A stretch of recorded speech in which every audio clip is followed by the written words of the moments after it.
2019ರಲ್ಲಿ ಅಜಿತ್ ಪವಾರ್ ಜೊತೆ ಸೇರಿ ರಚಿಸಿದ್ದ ಸರ್ಕಾರ ಪತನವಾಗಿ ಸಿಎಂ ಹುದ್ದೆಯಿಂದ 80 ಗಂಟೆಗಳಲ್ಲೇ ಇಳಿಬೇಕಾಗಿ ಬಂದಾಗ ದೇವೇಂದ್ರ ಫಡ್ನವೀಸ್ ಒಂದು ಮಾತು ಹೇಳಿದ್ರು, ನಾನು ಸಮುದ್ರ ಮತ್ತೆ ಬಂದೇ ಬರ್ತೇನೆ, ಸಾಗರದ ಹಾಗೆ ಮರಳಿ ಬರ್ತೇನೆ. ಈಗ ಮತ್ತೆ ಬಂದು ನಿಂತಿದ್ದಾರೆ ಅವರು.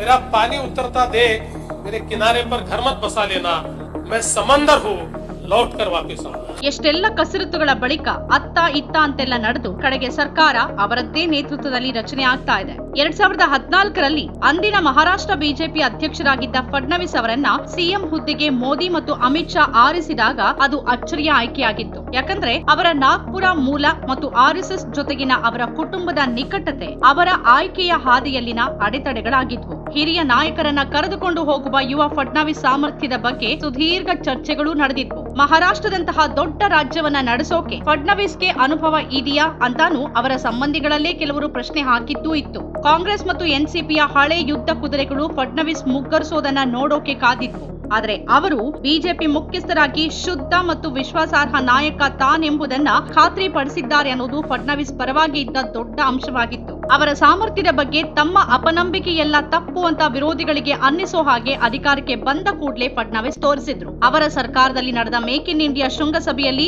ಮಹಾರಾಷ್ಟ್ರ ಆಟೋಮೊಬೈಲ್, ಎಲೆಕ್ಟ್ರಾನಿಕ್ಸ್, ಮೂಲಸೌಕರ್ಯ ಮತ್ತು ಕೃಷಿ ಉದ್ಯಮ ವಲಯಗಳಲ್ಲಿನ ಹೂಡಿಕೆಯನ್ನು ಒಳಗೊಂಡಿದ್ದ 8 ಲಕ್ಷ ಕೋಟಿ ರೂಪಾಯಿ ಮೌಲ್ಯದ 2603 ಒಪ್ಪಂದಗಳಿಗೆ ಸಹಿ ಹಾಕಲಾಯಿತು.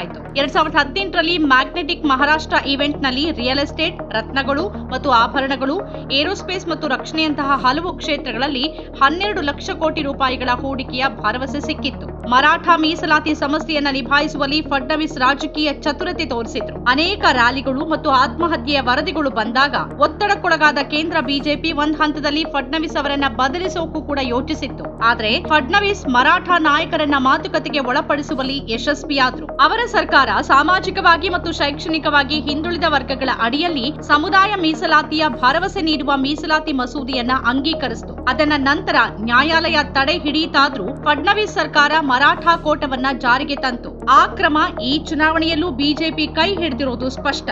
ಬಿಜೆಪಿಯ ಯಾವ ಹಿರಿಯ ನಾಯಕರನ್ನ ಫಡ್ನವೀಸ್ರ ಸಂಭಾವ್ಯ ಪ್ರತಿಸ್ಪರ್ಧಿಗಳು ಅಂತ ಭಾವಿಸಲಾಗಿತ್ತೋ ಅಂತಹ ಏಕನಾಥ್ ಖಡ್ಸೆ, ವಿನೋದ್ ತಾವ್ಡೆ ಸ್ವಯಂ ಕೃತಾಪರಾಧಕ್ಕೆ ತುತ್ತಾಗಿದ್ರು. 2019ರ ವಿಧಾನಸಭೆ ಚುನಾವಣೆ ಹೊತ್ತಿಗೆ ಮತ್ತೆ ಬಿಜೆಪಿ ಗೆದ್ರೆ ಫಡ್ನವೀಸ್ ಅವರದ್ದೇ ಸರ್ಕಾರ ಎನ್ನುವ ಮಟ್ಟಿಗೆ ಅವರು ಜನಪ್ರಿಯರಾಗಿದ್ರು. ಖಡ್ಸೆ, ತಾವ್ಡೆ ಮತ್ತು ಚಂದ್ರಶೇಖರ್ ಬಾವಾಂಕುಲೆ ಮೊದಲಾದ ಪ್ರಮುಖರಿಗೆ ವಿಧಾನಸಭೆ ಚುನಾವಣೆಯಲ್ಲಿ ಟಿಕೆಟ್ ನಿರಾಕರಿಸಲಾಗಿತ್ತು. ಅಲ್ಲಿಗೆ ಫಡ್ನವೀಸ್ ಅವರಿಗೆ ಪಕ್ಷದೊಳಗೆ ಪ್ರತಿಸ್ಪರ್ಧಿಗಳೇ ಇಲ್ಲವಾಗಿದ್ರು. 2019ರ ಫಲಿತಾಂಶದ ನಂತರವೂ ಫಡ್ನವೀಸ್ ಬಿಜೆಪಿ ಮತ್ತು ಶಿವಸೇನೆ ಸರ್ಕಾರವೇ ಮತ್ತೆ ಅಧಿಕಾರಕ್ಕೆ ಬರಬೇಕಿತ್ತು. ಆದರೆ ರಾಜಕೀಯ ಬೆಳವಣಿಗೆಗಳಲ್ಲಿ ಬಿಜೆಪಿಯೊಂದಿಗಿನ ಶಿವಸೇನೆಯ ದೀರ್ಘ ಪಾಲುದಾರಿಕೆಯನ್ನ ಕೊನೆಗೊಳಿಸೋಕೆ ಉದ್ಧವ್ ಠಾಕ್ರೆ ನಿರ್ಧರಿಸಿದ್ರು. ಇದಾದ ಬಳಿಕ ಎನ್ಸಿಪಿಯ ಅಜಿತ್ ಪವಾರ್ ಬೆಂಬಲದೊಂದಿಗೆ ಫಡ್ನವೀಸ್ ಸಿಎಂ ಆಗಿ ಬೆಳಗಿನ ಜಾವ ಪ್ರಮಾಣ ವಚನ ಸ್ವೀಕರಿಸಿ ರಾಜ್ಯವನ್ನ ದಿಗ್ಭ್ರಮೆಗೊಳಿಸಿದ್ರು. ಆದರೆ ಶರದ್ ಪವಾರ್ ಅವರನ್ನ ವಂಚಿಸಿದ್ದ ಅಜಿತ್ ಪವಾರ್ ಮತ್ತೆ ಶರದ್ ಪವಾರ್ ಬಳಿ ಮರಳಿದಾಗ 80 ತಾಸುಗಳ ಒಳಗೆ ಫಡ್ನವೀಸ್ ಸರ್ಕಾರ ಪತನವಾಗಿತ್ತು. ಮುಂದೆ ಕಾಂಗ್ರೆಸ್, ಎನ್ಸಿಪಿ, ಶಿವಸೇನೆ ನೇತೃತ್ವದ ಮಹಾವಿಕಾಸ್ ಅಘಾಡಿ ಸರ್ಕಾರ ಬಂತು. ಆದರೆ ಫಡ್ನವೀಸ್ ಮತ್ತೆ ಅಧಿಕಾರಕ್ಕೆ ಬರುವ ಕಸರತ್ತನ್ನ ಮಾಡ್ತಾನೆ ಇದ್ರು. ಅಂತಿಮವಾಗಿ ಅವರು ಶಿವಸೇನೆ ಒಡೆದ್ರು. ಏಕನಾಥ್ ಶಿಂದೆ ನೇತೃತ್ವದಲ್ಲಿ ಶಿವಸೇನೆ ಶಾಸಕರ ದೊಡ್ಡ ಹಿಂಡು ಬಿಜೆಪಿ ಬಲಕ್ಕೆ ಬಂತಾದ್ರೂ ನಂತರದ ಬೆಳವಣಿಗೆಗಳಲ್ಲಿ ಫಡ್ನವೀಸ್ ಸಿಎಂ ಆಗುವುದು ಸಾಧ್ಯ ಆಗಲಿಲ್ಲ. ಡಿಸಿಎಂ ಸ್ಥಾನಕ್ಕೆ ತೃಪ್ತಿ ಪಟ್ಕೊಳ್ಬೇಕಾಯ್ತು. ಇದರ ನಡುವೆ ಅವರು ಅಸಮಾಧಾನಿಯಾಗಿಯೇ ಉಳಿದ್ರು. ಕೆಲವೊಮ್ಮೆ ಸರ್ಕಾರದಲ್ಲಿ ಮುಂದುವರಿದೇ ಇರೋಕೆ ನಿರ್ಧರಿಸಿನೂ ಹೈಕಮಾಂಡ್ ಒತ್ತಡದಿಂದ ಮತ್ತೆ ಮುಂದುವರೆದ್ರು. ಎಲ್ಲವೂ ಮುಗಿದು ಈಗ ಅವರ ನೇತೃತ್ವದಲ್ಲಿ ಬಿಜೆಪಿ ಹಿಂದೆಂದೂ ಕಂಡಿರದ ದೊಡ್ಡ ಗೆಲುವನ್ನ ಸಾಧಿಸಿಬಿಡ್ತು. ಆದರೆ ಸಿಎಂ ಹುದ್ದೆ ಅವರಿಗೆ ಸುಲಭವಾಗಿ ಒಲಿಲಿಲ್ಲ. ಪ್ರಧಾನಿ ಮೋದಿ ಹಾಗೂ ಅಮಿತ್ ಶಾ ಅವರಿಗೂ ಫಡ್ನವೀಸ್ ಅವರನ್ನ ಮತ್ತೆ ಸಿಎಂ ಮಾಡುವ ಮನಸ್ಸಿಲ್ಲ ಅಂತಾನೆ ಹೇಳಲಾಗ್ತಿತ್ತು. ಈ ನಡುವೆ ಅವರನ್ನ ಬಿಜೆಪಿ ರಾಷ್ಟ್ರೀಯ ಅಧ್ಯಕ್ಷ ಸ್ಥಾನಕ್ಕೆ ಕೂರಿಸುವ ಯೋಜನೆ ಆರ್ಎಸ್ಎಸ್ ಬಳಿ ಇದೆ ಅಂತಾನೆ ಹೇಳಲಾಗ್ತಾ ಇತ್ತು. ಆದ್ರೆ ಈಗ ಫಡ್ನವೀಸ್ರನ್ನ ನಿರ್ಲಕ್ಷ್ಯ ಮಾಡುವುದು ಅಸಾಧ್ಯ ಅನ್ನುವಂತಹ ವಾತಾವರಣ ಮಹಾರಾಷ್ಟ್ರದಲ್ಲಿದೆ. ಹಾಗಾಗಿ 11 ದಿನಗಳ ಕಸರತ್ತಿನ ಬಳಿಕ ಅವರೇ ಸಿಎಂ ಆಗಿ ಆಯ್ಕೆಯಾಗಿದ್ದಾರೆ. ಪಕ್ಷವನ್ನ ಕಂಗೆಡಿಸಿದ್ದ ಲೋಕಸಭೆ ಫಲಿತಾಂಶದ ನಂತರ ಫಡ್ನವೀಸ್ ಎದುರು ದೊಡ್ಡ ಸವಾಲಿತ್ತು. ಪಕ್ಷದ ನೈತಿಕ ಸ್ಥೈರ್ಯವನ್ನ ಹೆಚ್ಚಿಸೋಕೆ ರಾಜ್ಯದುದ್ದಕ್ಕೂ ಪ್ರವಾಸ ಮಾಡಿದ್ರು. 54 ವರ್ಷ ವಯಸ್ಸಿನ ಫಡ್ನವೀಸ್ ಅವರು ಕಳೆದ 5 ತಿಂಗಳುಗಳಲ್ಲಿ ರಾಜ್ಯದ ಎಲ್ಲ 36 ಜಿಲ್ಲೆಗಳಲ್ಲಿ 75 ರ್ಯಾಲಿಗಳನ್ನ ನಡೆಸಿದ್ರು. ದೇವೇಂದ್ರ ಫಡ್ನವೀಸ್ ಅವರ ತಂದೆ ಗಂಗಾಧರ್ ಫಡ್ನವೀಸ್ ಸಂಘಕ್ಕೆ ನಿಕಟರಾಗಿದ್ದವರು ಮತ್ತು ಮಹಾರಾಷ್ಟ್ರ ವಿಧಾನ ಪರಿಷತ್ ಸದಸ್ಯರಾಗಿದ್ರು. ಕಾನೂನು ಪದವೀಧರರಾದ ದೇವೇಂದ್ರ ಫಡ್ನವೀಸ್ ಅವರಿಗೆ ರಾಜಕೀಯ ಅವರ ಮೊದಲ ಆಯ್ಕೆಯಾಗಿರಲಿಲ್ಲ.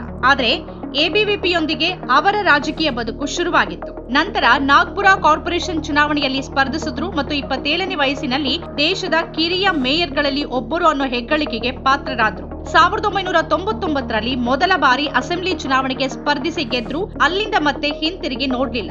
ಇದು ಶಾಸಕರಾಗಿ ಅವರ 6ನೇ ಅವಧಿ. ಅವರ ತಾಯಿ ಸರಿತಾ ಫಡ್ನವೀಸ್ ಈ ಫಲಿತಾಂಶವನ್ನ ಫಡ್ನವೀಸ್ ಅವರ ಕಠಿಣ ಪರಿಶ್ರಮ ಮತ್ತು ಬದ್ಧತೆಯ ಪರಿಣಾಮ ಅಂತಾರೆ. ಫಡ್ನವೀಸ್ ಅವರ ಪತ್ನಿ ಅಮೃತ ನಟಿ, ಗಾಯಕಿ ಮತ್ತು ಸಮಾಜ ಸೇವಕಿಯಾಗಿ ಗಮನ ಸೆಳೆದಿದ್ದಾರೆ. ನಮ್ಮ ಕಾರ್ಯಕ್ರಮಗಳನ್ನ ನೀವು ನೋಡ್ತಾ ಇದ್ರೆ ನಮ್ಮ ಚಾನೆಲ್ ಅನ್ನ ಸಬ್ಸ್ಕ್ರೈಬ್ ಮಾಡಿ, ಪಕ್ಕದ ಬೆಲ್ ಐಕಾನ್ ಒತ್ತಿ ನಮ್ಮನ್ನ ಬೆಂಬಲಿಸಿ.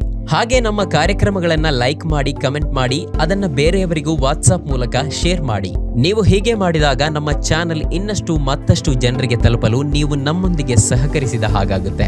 ಇದು ನೀವು ಯಾವುದೇ ಖರ್ಚಿಲ್ಲದೆ ಕೆಲವೇ ಸೆಕೆಂಡುಗಳಲ್ಲಿ ನೀಡಬಹುದಾದ ಸಹಕಾರ. ಧನ್ಯವಾದಗಳು.